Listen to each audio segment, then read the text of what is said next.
Hello my friends, Liz beauty ടിപ്സിലേക്ക് സ്വാഗതം. ഇന്നത്തെ പോസ്റ്റേ മുട്ടത്തോടിൻ്റെ കാൽസ്യം പൗഡറിനെ കുറിച്ചാണ് കേട്ടോ. ഞാൻ നേരത്തെ മുട്ടത്തോട് പൊടിച്ച് നമ്മുടെ സൗന്ദര്യ സംരക്ഷണത്തിന് എങ്ങനെ ഉപയോഗിക്കാമെന്നൊക്കെ പറഞ്ഞു. എല്ലാവർക്കും അത് ഇഷ്ടമായി. ഒത്തിരി പേര് ലൈക്കും ഷെയറും ഒക്കെ ചെയ്തിട്ടുണ്ട്.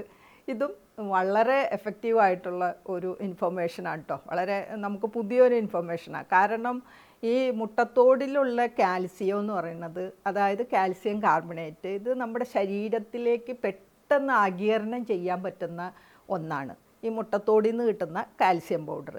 നമ്മളിപ്പോൾ വാങ്ങി കഴിക്കുന്ന ഒരു പൗഡർ എന്ന് പറയുമ്പോൾ ഗുളികകളൊക്കെ പിന്നെ സിന്തറ്റിക് ആയിട്ടുള്ള അങ്ങനെയുള്ള ഗുളികകളൊക്കെ ദഹിക്കുന്നതിനും അത് നമ്മുടെ ശരീരം അബ്സോർബ് ചെയ്യുന്നതിനും ഒക്കത്തിലും ഒത്തിരി വേഗത്തിൽ നമ്മൾ ഈ ഉണ്ടാക്കുന്ന മുട്ടത്തോട് വെച്ചുണ്ടാക്കുന്ന കാൽസ്യം പൗഡർ നമ്മുടെ ശരീരം ആഗിരണം ചെയ്യും.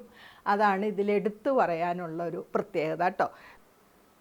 പിന്നെ ഇത് കഴിക്കേണ്ടത് എങ്ങനെയാണെന്നോ, ഇത് നമുക്ക് ഒരു ദിവസം അര ടീസ്പൂൺ കഴിച്ചാൽ തന്നെ നമുക്ക് അന്നത്തേക്ക് ആവശ്യമുള്ള ശരീരത്തിൽ ആവശ്യമുള്ള കാൽസ്യം നമുക്ക് ലഭിച്ചു കഴിഞ്ഞു.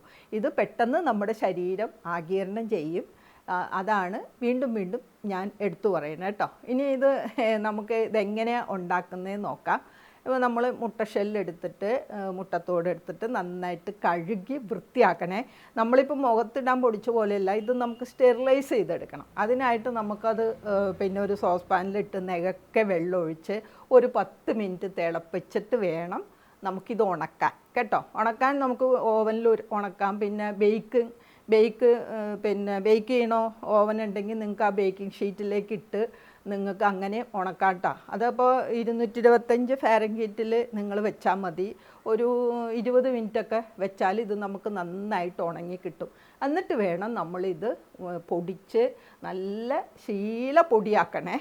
നല്ല പൊടിയാക്കി വേണം നമ്മളിത് ഉപയോഗിക്കാൻ കേട്ടോ. അതാണ് ഇത് ഉണ്ടാക്കുന്ന വിധം. ഇനി ഇത് നമുക്ക് എങ്ങനെയെല്ലാം പ്രയോജനപ്പെടും. ഇപ്പോൾ കാൽസ്യം നമുക്ക് എല്ലാവർക്കും അറിയാമല്ലോ. എല്ലുകളുടെയും പല്ലുകളുടെയും പേശികളുടെയും നാഡികളുടെയും എല്ലാം പിന്നെ എല്ലാത്തിൻ്റെയും ആരോഗ്യത്തിൻ്റെയും പ്രവർത്തനങ്ങൾ നടക്കുന്നതിനും ഹൃദയത്തിൻ്റെ പ്രവർത്തനങ്ങൾ നടക്കുന്നതിനും എല്ലാത്തിനും കാൽസ്യം ആവശ്യമാണ് അല്ലേ. അപ്പോൾ നമ്മളിത് എങ്ങനെ കഴിക്കണേ? നമ്മളിത് സ്മൂത്തി ഉണ്ടാക്കുമ്പോൾ കഴിക്കാം, ഷെയ്ക്ക് ഉണ്ടാക്കുമ്പോൾ അതിലിട്ട് കഴിക്കാം, പാൻ കേക്ക് നമ്മൾ ബേക്ക് ചെയ്ത് കേക്ക് അങ്ങനെയുള്ള സാധനങ്ങൾ ബേക്ക് ചെയ്ത് ഒക്കെ അത് കഴിക്കാം, സാലഡിലിട്ട് കഴിക്കാം. എന്ന് വെച്ച് കഴിഞ്ഞാൽ ഇതിന് പ്രത്യേകിച്ച് രുചി മണങ്ങളൊന്നുമില്ല. അതുകൊണ്ട് നമുക്ക് എങ്ങനെ വേണമെങ്കിലും ഇത് നമുക്ക് അകത്താക്കാം കേട്ടോ. അതാണ് എനിക്ക് പറയാനുള്ളത്. പിന്നെ എല്ലുകളുടെ പരിപാലനത്തിനും എല്ലുകളുടെ വികാസത്തിനും ഇത് വളരെ അത്യന്താപേക്ഷിതമാണ് കാൽസ്യം.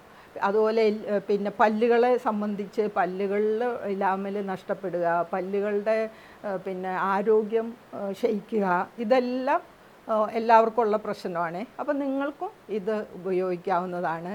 പിന്നെ നമ്മുടെ പേശികൾ ചിലർക്ക് ഇങ്ങനെ മസിൽ പിടുത്തം അങ്ങനെയുള്ള പ്രശ്നങ്ങളൊക്കെ ഉണ്ടല്ലോ. അപ്പോൾ പേശികൾ സങ്കോചിക്കുന്നതിനും അതായത് പേശി ചുരുങ്ങുന്നതിനും വികസിക്കുന്നതിനും എല്ലാത്തിനും കാൽസ്യം ആവശ്യമാണ്. അപ്പോൾ അതിനും നമുക്കിത് ഉപയോഗിക്കാവുന്നതാണ്. പിന്നെ നാഡികളാണല്ലോ ആശയവിനിമയത്തിനൊക്കെ നാഡീവ്യവസ്ഥ ഒരു പങ്ക് വഹിക്കുന്നുണ്ട്. അപ്പോൾ അതിനും കാൽസ്യം ആവശ്യമാണ്. അപ്പോൾ നമ്മളിപ്പോൾ കഴിക്കുന്ന ഫുഡിൽ ഇഷ്ടംപോലെ നമുക്ക് കിട്ടുന്നുണ്ട്. ആ കൂട്ടത്തിൽ നമ്മളിതൊരു അര സ്പൂൺ വെച്ച് കഴിക്കുകയാണെങ്കിൽ, ഇപ്പോൾ നമ്മൾ മിക്കവാറും എല്ലാവരും കാൽസ്യം ടാബ്ലറ്റ്സ് എടുക്കുന്നവരാണ്, പ്രത്യേകിച്ച് സ്ത്രീകൾ അല്ലേ.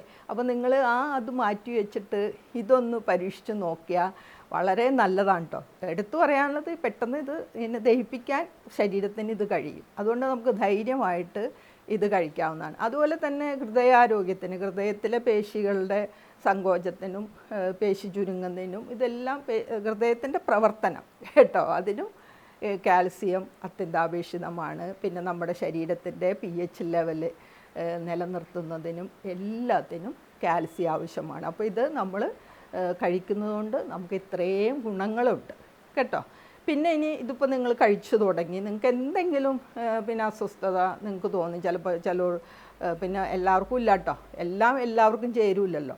നമ്മളിപ്പോൾ ഒരു പിന്നെ നിങ്ങൾക്ക് പറഞ്ഞു തരുന്നതെല്ലാം കോമൺ ആയിട്ടുള്ള ആൾക്കാരെ ഒക്കെ ബാധിക്കണതാണ്. അസുഖമുള്ളവർ, ചില അലർജി ഉള്ളവർ, അവരൊന്നും ഇതിനകത്ത് പെടുത്താൻ പറ്റില്ല. അപ്പോൾ അവരൊക്കെ ഇത് ചെയ്ത് കഴിയുമ്പോൾ അവർക്ക് എന്തെങ്കിലും പ്രശ്നങ്ങൾ വരുമല്ലോ. മീറ്റിംഗ് തോന്നുക, അല്ലെങ്കിൽ വയറിന് പ്രശ്നം തോന്നുക, വയറ്റിൽ നിന്ന് പോവാത്ത പ്രശ്നം തോന്നുക, അങ്ങനെ പിന്നെ എന്താ പറയണേ, പലവിധ അസ്വസ്ഥതകൾ. അപ്പോൾ ഇത് കഴിച്ചിട്ടാണോ നിങ്ങൾക്ക് ചിന്ത വരികയാണെങ്കിൽ നിങ്ങളതങ്ങ് നിർത്തണം. 2-3 ദിവസം നിർത്തിയിട്ട് വീണ്ടും കഴിച്ചു നോക്കണം. അപ്പോഴും ഇങ്ങനെ വരികയാണെങ്കിൽ ഇത് കഴിച്ചിട്ടാണ് നമുക്ക് തീരുമാനിക്കുക. അല്ലാണ്ട് നമ്മൾ കഴിച്ചിട്ട് അയ്യോ വേറെ എന്തെങ്കിലും കാരണത്തിലായിരിക്കും നമുക്ക് ചിലപ്പോൾ ഇങ്ങനെയുള്ളൊരു പ്രയാസങ്ങൾ തോന്നണം, ഇത് പിന്നെ മുട്ടത്തോട് കാൽസ്യം കഴിച്ചിട്ടാണ് എന്നങ്ങോട്ട് നമ്മൾ വിചാരിക്കാണ്ട് അതൊന്ന് നിർത്തി 2-3 ദിവസം നിർത്തിയിട്ട് പിന്നെ നമുക്കിത് തുടങ്ങാം കേട്ടോ. അങ്ങനെ നിങ്ങളൊന്ന് ശ്രമിച്ചു നോക്കുക. അപ്പോൾ ഒരു കാരണവശാലും ഇനി മുട്ടയുടെ തോട് കളയരുത്, അതാണ് എടുത്തു പറയാനുള്ളത്. നമുക്ക് കഴിക്കാം, നമ്മുടെ പ്ലാന്റ്സിനിടാം, നമ്മുടെ പിന്നെ പെറ്റിനൊക്കെ കൊടുക്കാം, അവനെ എല്ലാത്തിനും നമുക്ക് ഉപകരിക്കുന്ന ഒന്നാണ് ഈ മുട്ടത്തോട്. അതുകൊണ്ട് തീർച്ചയായിട്ടും നിങ്ങളിത് കളയരുത്, ഇത് പല വിധത്തിൽ ഉപയോഗിക്കണം. അപ്പോൾ എൻ്റെ ഈ പോസ്റ്റ് നിങ്ങൾക്ക് എല്ലാവർക്കും ഇഷ്ടമായല്ലോ അല്ലേ? പിന്നെ ഇതിപ്പം പിന്നെ ഒരു പ്രത്യേക കാര്യം പറയാനുള്ള, നമ്മുടെ കുഞ്ഞുമക്കളൊക്കെ സ്കൂളിൽ പോയി തുടങ്ങി, കോളേജും സ്കൂളൊക്കെ തുടങ്ങി, എല്ലാവരും ഇപ്പോൾ മഴയൊക്കെ പിടിച്ച് കുടയൊക്കെ പിടിച്ച് എല്ലാവരും പിന്നെ പോകുന്നു. അതുകൊണ്ട് നമ്മൾ പിന്നെ പാരൻസ് ഒത്തിരി ഇന്നത്തെ കാലത്ത് നമുക്ക് ഇത്തിരി ടെൻഷൻ കൂടുതലാണല്ലേ. കുട്ടികൾ പോയി കഴിഞ്ഞാൽ എപ്പോഴാണ് വരുന്നതെന്ന് പോലും നമുക്ക് വരുന്നവരെ നമുക്ക് ടെൻഷനാണ്. എപ്പോഴും കുഞ്ഞുങ്ങളുടെ മേൽ നമുക്കൊരു ശ്രദ്ധ വേണം. കുഞ്ഞുങ്ങൾ എവിടെ പോയാലും, സ്കൂളിൽ പോയാലും അതെ, കുട്ടികൾ കളിക്കാൻ പോയാലും അതെ, അടുത്ത വീട്ടിൽ പോയാലും അതെ, അങ്ങനെ ഒരു ശ്രദ്ധ നമുക്ക് മാതാപിതാക്കൾക്ക് വേണം. ഇപ്പം മാതാപിതാക്കളെ സംബന്ധിച്ച് ഒത്തിരി ജോലിയാണ് അവർക്ക് അല്ലേ. അവർ ജോലിക്ക് പോകണം, വീട്ടിലെ കാര്യങ്ങൾ ചെയ്യണം, ഇതിൽ ഇച്ചിരി സമയം കിട്ടുമ്പോൾ അവർക്ക് മൊബൈൽ നോക്കണം, TV കാണണം. അപ്പോൾ മിക്കവാറും പാരൻസിൻ്റെ ഒരു ശ്രദ്ധ കുട്ടികളിൽ അങ്ങോട്ട് പതിയുന്നില്ല എന്ന് എനിക്ക് തോന്നിയിട്ടുണ്ട്. പലയിടത്തും ഞാൻ കണ്ടിട്ടുണ്ട് അപ്പനും അമ്മയും അപ്പുറവും ഇരുന്ന് ഇത് പിന്നെ മൊബൈലും ഒക്കെ, പിള്ളേരവിടെ എന്തെങ്കിലും കളിക്കുമോ, അങ്ങനെയൊക്കെ ഉള്ള പല വീടുകളിലും ഇപ്പം അങ്ങനെയാണ്. അതുകൊണ്ടാണെന്ന് എനിക്ക് തോന്നണത് കുട്ടികൾ ഇപ്പം ഇത്രയും കുട്ടികൾ പിന്നെ പീഡനം അനുഭവിക്കുന്നതും, മാനസിക പീഡനവും ശാരീരിക പീഡനവും എല്ലാം അനുഭവിക്കുന്നുണ്ട് നമ്മുടെ മക്കൾ. അതുകൊണ്ട് പ്രത്യേകിച്ച് ഈ സ്കൂൾ വർഷം നമ്മൾ പാരൻസ് ഒത്തിരി ശ്രദ്ധ മക്കളുടെ മേൽ വേണം കേട്ടോ. അവർക്ക് വേണ്ടി പ്രാർത്ഥിക്കണം, എപ്പോഴും അവരെ ശ്രദ്ധിക്കണം. എല്ലാവരെയും ദൈവം അനുഗ്രഹിക്കട്ടെ കേട്ടോ. അപ്പോൾ ഇനി എൻ്റെ കാര്യം പറഞ്ഞോട്ടെ. സബ്സ്ക്രൈബ് ചെയ്യാത്തവർ സബ്സ്ക്രൈബ് ചെയ്യണം, ഫ്രണ്ട്സിനൊക്കെ ഷെയറും ചെയ്യണം. എന്നെ വാച്ച് ചെയ്ത് നിങ്ങൾക്ക് എല്ലാവർക്കും താങ്ക്സ് ഉണ്ട്. ഓക്കെ എന്നാൽ thank you for watching. By.